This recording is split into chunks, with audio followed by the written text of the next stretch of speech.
பொதுச் செயலாளர் எடப்பாடி பழனிசாமியுடன் தேமுதிக பொருளாளர் சுதீஷ் சந்திப்பு நிகழ்ந்திருக்கிறது.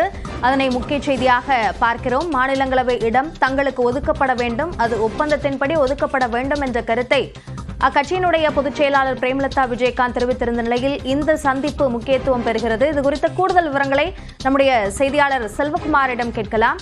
செல்வகுமார், இந்த சந்திப்பு தற்போதும் தொடர்ந்து நடைபெற்று வருகிறதா? என்ன பேசப்படுகிறது என்ற தகவல் வெளியாக இருக்கா?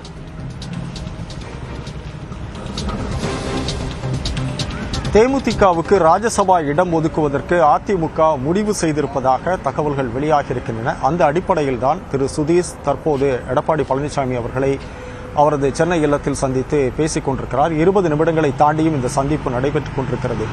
எனவே ஒரு தேமுதிகவுக்கு ஒரு மகிழ்ச்சிகரமான செய்தி காத்திருக்கிறது என்றே சொல்லப்படுகிறது. அதிகாரப்பூர்வ தகவல் நாளை வெளியாகலாம் என்ற ஒரு எதிர்பார்ப்பும் எழுந்திருக்கிறது. கடந்த தேர்தலை பொறுத்தமட்டில் 5 மக்களவை தொகுதிகள் தேமுதிகவுக்கு அதிமுக கூட்டணியில் ஒதுக்கப்பட்டது. அப்போதே ஒரு ராஜ்யசபா தருவதாக அவர்கள் ஒப்பந்தத்தில் கையெழுத்திட்டிருப்பதாகவும் சொல்லப்பட்டது. ஆனால் நாங்கள் எப்போது ராஜ்யசபா தருவதாக சொன்னோம் என்று எடப்பாடி பழனிசாமி கேள்வி எழுப்பியிருந்தார். இதையடுத்து நாங்கள் பொறுமையாக இருக்கிறோம், கேட்டு வாங்கிக் கொள்வோம் என்று திருமதி பிரேமலதா சொல்லிக் கொண்டிருந்தார்.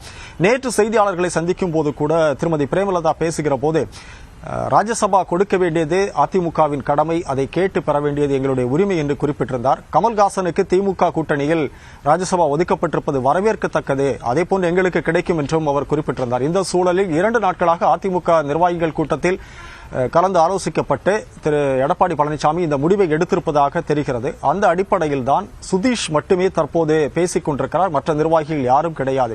எனவே ராஜ்யசபா என்பது சுதீஷுக்கு வழங்கப்படுமா அல்லது திருமதி பிரேமலதா விஜயகாந்துக்கு வழங்கப்படுமா என்ற ஒரு கேள்வி எழுந்திருக்கிறது.